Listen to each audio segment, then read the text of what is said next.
Hello सबको खुशामदीद और खुशामदीद mister seed leadership podcast की इस हफ्ते की किस्त में हम दी फाउंडेशन ऑफ जीसस लीडरशिप के नाम से एक सीरीज कर रहे हैं। हम तीसरे हिस्से पर हैं। अगर आपने पहले हिस्से मिस कर दिए हम तो मैं कहूंगा कि उन्हें पहले सुन लें।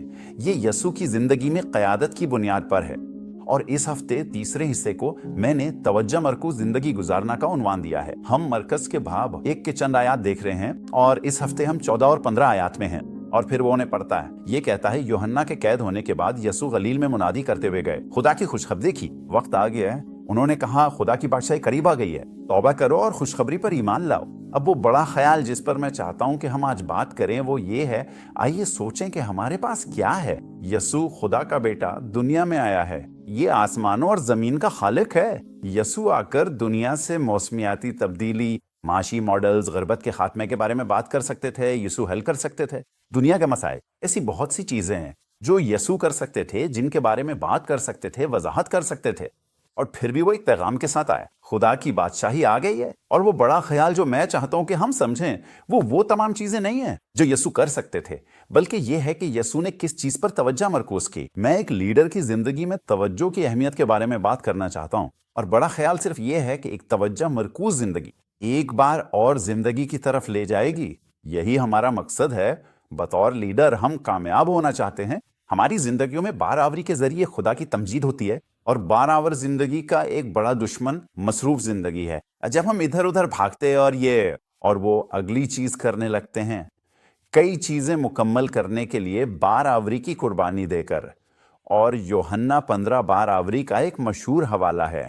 यसू कलाम फरमा रहे हैं और उन्होंने कहा, मैं हकीकी अंगूर का दरख्त हूं और मेरा बाप बागबान है। वो मुझ में हर उस शाख को काट देता है जो फल नहीं लाती, जबकि हर वो शाख जो फल लाती है वो उसे छांटता है ताकि वो और भी ज्यादा बारावर हो। मैं चाहता हूं कि आप यहां गौर करें कि एक बेसमर शाख कट जाती है, एक बार ओवर शाख कट जाती है, तो चाहे बारावर हो या बेसमर, एक को काट दिया जाता है, एक को छांटा जाता है। लेकिन काटना बारावरी के लिए बहुत जरूरी है। और इसका मतलब खुदा का कलाम है, क्योंकि यसू इसी तरह छांटी करते हैं। खुदा के कलाम की जड़ आपकी जिंदगी के इन हिस्सों को काट देना चाहेगी जो बिल्कुल बारावर नहीं है, और इन हिस्सों में भी जो आपकी जिंदगी में बारावर हैं, उसे बारावरी के अगले दर्जे पे ले जाने के लिए खुदा का कलाम आएगा और छांटी करेगा। और यही वो बड़ा ख्याल है जो मैं चाहता हूं कि हम समझें, ताकि बतौर लीडर ज्यादा बारावर बन सकें। ये खुदा के तरीकों, खुदा के कलाम को इजाजत देने का है। एक मुसलसल अमल है कि वो हमें तराशे और ढाले और हमें ज्यादा बारावरी की शक्ल दे। छांटी बारावरी का एक बड़ा राज है। छांटी का मतलब है उन हिस्सों को काट देना जो बारावर नहीं है। उसका मतलब है खलपेशार को दूर करना। इसका मतलब है अपनी जिंदगियों में गैर मददगार मसरूफियत से निपटना। इसका मतलब है तवानाई निचोड़ने वाली गैर जरूरी जिम्मेदारियों का बोझ उतारना। इसका मतलब है उन कोशिशों को खत्म करना जिनके लिए आपको नहीं बुलाया गया। और ये नतीजा खेज और मौसर क़यादत के अजीम राजों में से एक है। मुझे याद है कि चंद साल पहले मैं कुछ वक्त गुजार रहा था, दरअसल प्लेटनबर्ग बे में। और वहां एक किसान है जो चर्च का हिस्सा है, और वो प्लेटनबर्ग बे में शराब की काश्त शुरू करने वाले पहले लोगों में से था। उन्होंने कहा कि ये बहुत ज्यादा शुमाल में है, लेकिन वो आगे बढ़ा और ये फॉर्म शुरू किया। और मेरे ख्याल में पहले 2 सालों के अंदर ही एक अवार्ड याफ्ता अपनी शैंपेन के मेयार के लिए बैनुल अक़वामी अवार्ड हासिल किया। अब मुझे उसके मखसूस फॉर्म पे इससे मिलना याद है, और उसने मुझे काट छांट का ये अमल समझाया। और मुझे कभी अंदाजा नहीं हुआ था कि ये किसान के लिए कितना जज्बाती होता है। मेरा मतलब है, मैं सोच रहा हूं कि किसान आप बस अपनी कैंची या कटर लेते हैं और बस किसी चीज को काट देते हैं। लेकिन उसने कहा नहीं, दरअसल वो पहले अपने कारकुनों को भेजता था। वो पिछले साल की तमाम पुरानी मुर्दा शाखों को काट देते थे। लेकिन फिर जैसे ही बाहर आती वो खुद वो कैंची उठाता, और वो जानता था कि अगर हमें अवार्ड याफ्ता शैंपेन बनानी है तो उनमें से हर एक अंगूर की बेलों पर वो ज्यादा से ज्यादा अंगूर के सिर्फ 2 गुच्छों की इजाजत दे सकता था। लेकिन मसला ये था कि वो आमतौर पर 5 मुख्तलिफ कोपले पैदा करते, तो उसे कैंची से उन नई कोपलों को देखकर फैसला करना पड़ता कि कौन सी अच्छी नहीं, इसे काट दो, और वो वाली भी ठीक नहीं, चलो उसे भी काट देते हैं। लेकिन ये बाकी 3 ये बिल्कुल बेहतरीन है। वो जानता था कि अब इसमें लालच आ रहा है, कितनी उम्दा कोपल है, इसे बढ़ने दें, फिर मेरे पास 3 गुच्छे होंगे। लेकिन वो उस बैल की तवानाई, उस बैल के रस को जानता था।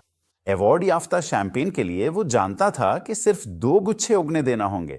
उसका कहना था कि एक ऐसी कोपल काटना काफी जज्बाती होता है जो बेहतरीन अंगूर पैदा कर सकती थी। उसे काटना पड़ा क्योंकि वो जानता था कि सिर्फ 2 गुच्छे ही काफी हैं। अगर वो एक अवार्ड याफ्ता शैंपेन बनाना चाहता है, अब हम इसी बारे में बात कर रहे हैं, काट कर अलग करना। कुछ चीजें आसान होती हैं, आप जानते हैं, वो सिर्फ खल्फशार हैं या जरूरी नहीं है।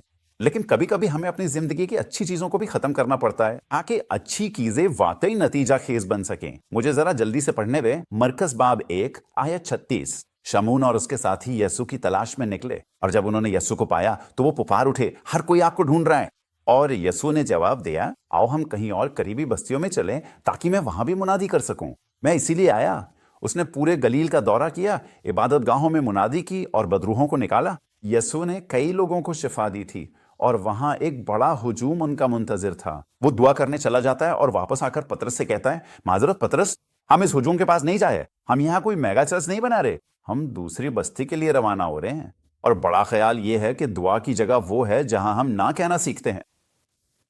तो हाँ ना कहें, कहीं मुझे इस बारे में दुआ करने दें और वाकई खुदा से पूछें मेरे लिए। ये बहुत मददगार रहा है। मैं फितरतन लोगों को खुश करने वाला हूँ, किसी के लिए मेरा जवाब हाँ होगा, बल्कि ये कहें कि दरअसल पहले मुझे वालिद से पूछ लेने दें, पहले मुझे दुआ करने दें। क्योंकि याद रखें कि किसी चीज के लिए हाँ कहना किसी दूसरी चीज के लिए ना कहना है। तो अगर यीशु पतरस और इस कलीसिया को हाँ कह रहे थे कि वो ये बड़ा हुजूम नहीं बनाएंगे, तो वो ना कह रहे थे कुछ दूसरे देहातियों को जो फिर कभी खुदा का कलाम नहीं सुन पाएंगे। एक शख्स को हाँ कहना किसी दूसरे को ना कहना है, बल्कि अपने सामने निशान ज़दा दौड़ दौड़ें, आपके लिए खुदा की दौड़, ना कि आपके लिए दूसरे लोगों की दौड़। वो बड़ा ख्याल क्या है जो मैं आपके लिए छोड़ना चाहता हूँ। यीशु की तरह क़ियादत करने के लिए इस काम के लिए लगन दरकार है जो खुदा ने आपको दिया है। कामयाब रहनुमाओं ने ना कहना सीख लिया है। ना कहने की जगह दरअसल दुआ की जगह है।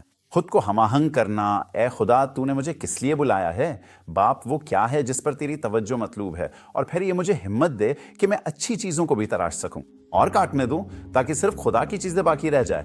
गौर तलब मजीद सवालात भी हैं, मैं सब बयान नहीं कर सकता, इसलिए आप नोट्स हासिल करें ताकि उन्हें देख सकें आपकी ज़िंदगी में वो कौन सी अच्छी चीज़ें हैं जो दरअसल आपके लिए खुदा के अहम काम से तवज्जो हटाने का बाइस बन सकती हैं।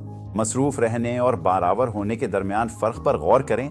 एक और भी, आखिरी बार कब आपने अहम ओहदे से पहले दुआ की थी? आप दुआ को अपनी जिंदगी खुदा के मिशन से हम आहंग करने में कैसे बेहतर इस्तेमाल कर सकते हैं? मुझे उम्मीद है कि ये मददगार होगा। ये एक अहम बुनियादी पत्थर है।